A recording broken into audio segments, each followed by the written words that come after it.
Greetings, Fright fans, and welcome to day 30 of our Ghost Host Halloween countdown of films that feature horror hosts in the film somewhere, in the movie somewhere.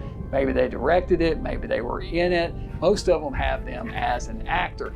So, day 30, we've only got 2 left. So what's it gonna be? This has been pretty fun. Yesterday we looked at Black Sabbath, an absolute stone cold classic of the genre. So tonight, see what we're gonna look at. This one's a lot of fun. This was a much campier film than last night. It's a film that got its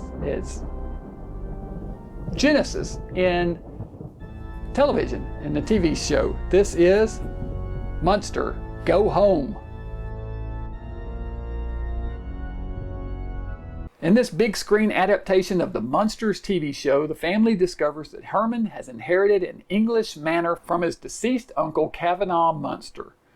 The family travels by ocean liner to England to collect the inheritance. Once there, the surviving members of the British side of the Munster family, Freddie, played by Terry Thomas, Grace, played by Jean Arnold, and Lady Effigy, played by Hermione Gingold, are none too happy about this, as they had hoped to inherit the castle.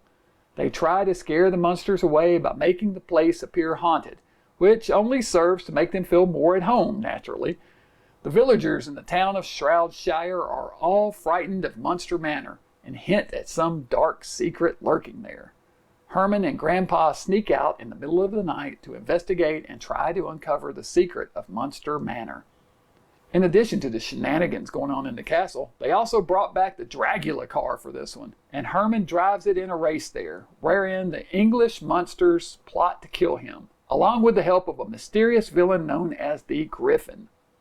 Years later, Al Lewis would end up playing a version of Grandpa on TV as a TV horror host.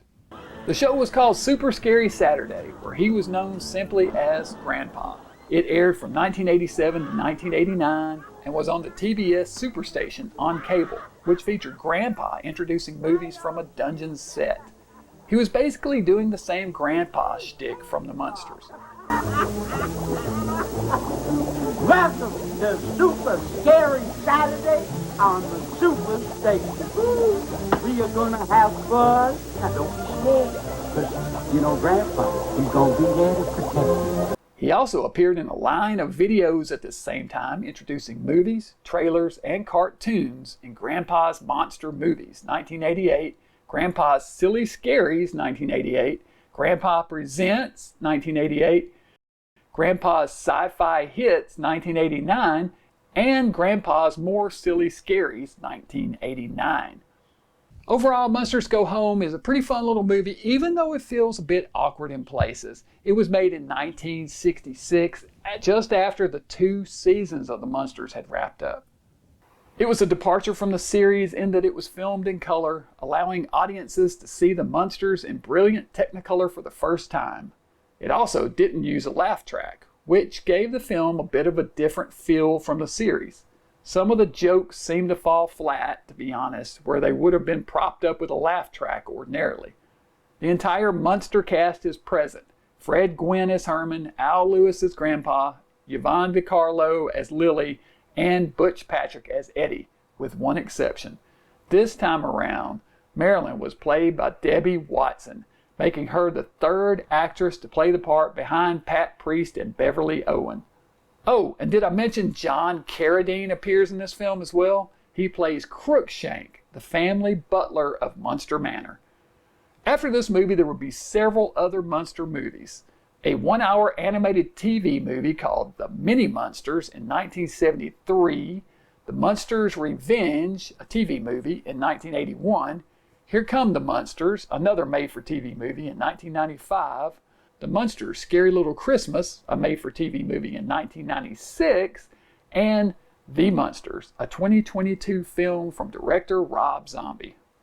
Munsters Go Home was the first big screen version of the Munsters that they would try. It was interesting because they did some different things, and I don't think it quite worked for a couple of reasons. Number one, there's no laugh track, which is something that you're not used to when you're seeing it. But number two, it was in color, and it gives it a totally different vibe and feel. Number three, you're watching it on the big screen instead of the intimate little TV screen. Once again, a totally different experience. So audiences went, I think they didn't know quite what to expect when they saw it, didn't know how to take what they were exactly what they were seeing. I think some of the humor in it doesn't work quite as well as it did in the TV show either. It's a tough adaptation to go from TV to the big screen, but I'm glad that they did, and all the original cast members are back with the exception of Marilyn, and it's a fun little feature. Marilyn, now of course they had multiple actresses that played Marilyn, so nothing new there.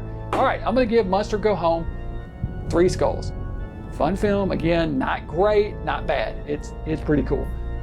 Just seeing Al Lewis and Fred Gwynne together again, you know, rolling from that Car 54 Where Are You days on into the being cast again in the Munsters. Good stuff. Let me know what you guys think about Munster Go Home and Grandpa as a horror host. Are you a fan of his work? His horror host stuff was great. I mean, he had the character down pat. At this point, it was old hat, so it was a natural for Grandpa to host his Super Scary Saturdays, you know, and introduce these movies. I love it. Al Lewis was a real character, one of a kind, vaudeville guy, neat guy. All right, that's it before Halloween, tomorrow night, big night. Tune back in, we'll see what the final film will be in our countdown tomorrow night. Any ideas, guys? Something might be missing, I don't know what. Tune in tomorrow night, you can find out. Until then, stay mad. Don't let this suave and debonair look fool you. This is me, Grandpa, and welcome to my screaming room. The yelling. And this is Super Scary Saturday on the Superstation. Boy, do I have something special for you today. This is the match of the century.